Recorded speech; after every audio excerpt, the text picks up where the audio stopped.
Is it morally wrong for poor and working class people to occupy a well-located building as an alternative while the local government fails to combat more than 365,000 housing backlog? My name is Zakaria Mashele. Allow me to share Megan Popokyana's story.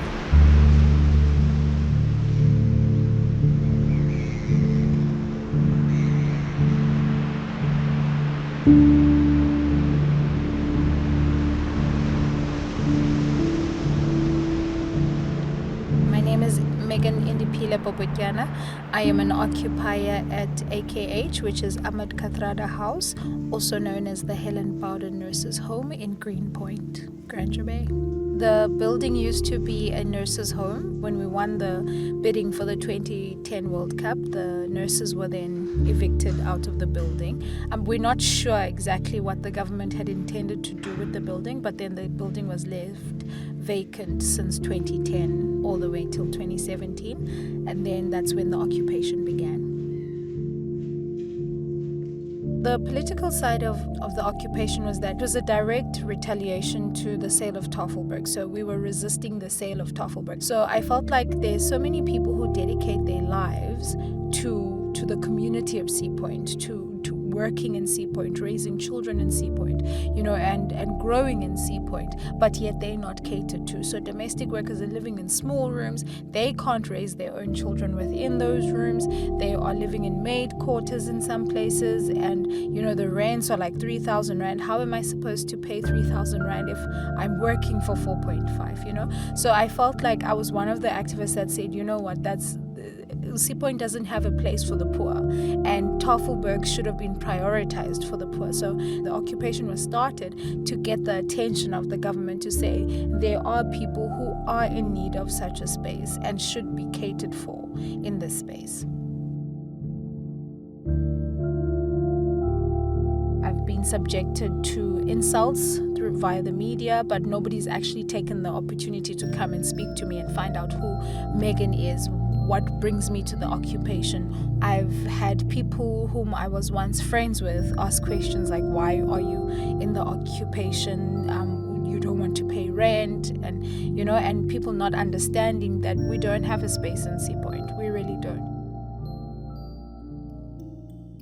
So before the occupation, I was living in Sea Point. Since I moved from Johannesburg, which was many years ago, I was still in primary school when I moved. I went to university while living in Sea Point and working while living in Sea Point. I had a child and I was unable to stay at the old apartment which I was staying because they didn't allow children there. So I was afraid of what was going to happen for me and my son. I was afraid of moving out of the area which I had grown in since I came to Cape Town. So for me it was very difficult because it meant that I was going to either have to go and stay in the township, which was a life that I wasn't really used to, or that I was going to become homeless, and that stressed me out a lot. In 2017, I heard about the occupation from one of the occupiers who was a domestic worker in Sea Point.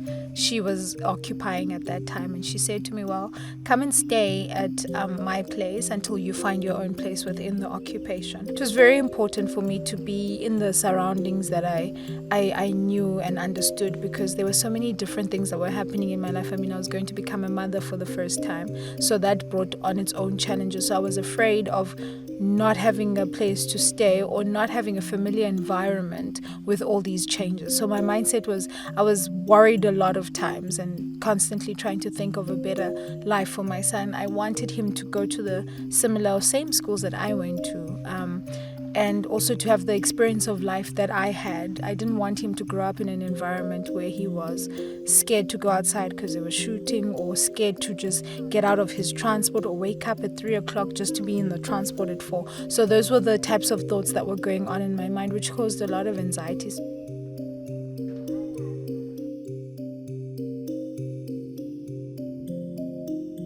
So the occupation hasn't had electricity since 2017. So you're not able to work from home. You can't access a heater, especially in winter. You can't charge phones. There's lighting is terrible. So at certain times, women and children don't really like to be seen outside because we don't know what dangers await us in the corridors, and it's extremely dark. There's solar lights, which the government donated. Now you can imagine what the Cape Town winter is like. Rain, clouds, wind. In winter especially, these lights don't really get charged. We only have 7 taps amongst 600 people almost in the building. We have Shengu toilets. I don't know if people know what a Shengu toilet is, but it's a non-flushable toilet. There's no sanitizer within the toilet, so you can't sanitize the seat. In summer, it gets very heated, so it's very smelly. So because of the fact that we are, as the government refers to as criminals, they don't think that we deserve or that we are dignified enough to have basic services in this building. Nobody can truly say that COVID-19 hasn't affected them. Unlike my colleagues, I'm not able to work from home because the laptop needs to be constantly on charge.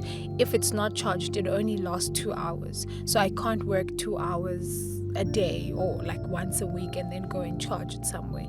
So that was one of the hardest things that I had to go through, where I wasn't doing anything. I'm just sitting at home and I'm not even sure of my income and what's going to happen. I feel like the government needs to look out for every person within the country, rich, poor, middle class, whatever. But they need to look out for every person and understand the situations that we're going through. If the government could come and speak to us and get to know us and our situations, because what we're also not saying, and I think this is a misconception that is everywhere, that occupiers just want things for free. That's an untrue statement or an unfounded statement, because we don't want things for free. We want to be able to pay rent, but at the rate that we can afford. We are not earning the same amount. So what we're saying is we would love to contribute. We also want to pay our rates, but also at what we can afford, not at my full salary. My salary comes in and I'm paying rent and that's it. That's all I can afford. I can't afford school fees. I can't afford food. I can't afford anything because I'm trying to stay in a safe environment. Why is it such a threat for us to have access to this type of land so that we can have access to the opportunities that you have access to? We also want to see a view of the sea. The sea is not exclusively yours. We also want good schools. We also want access to parks, to the peace that comes with this environment.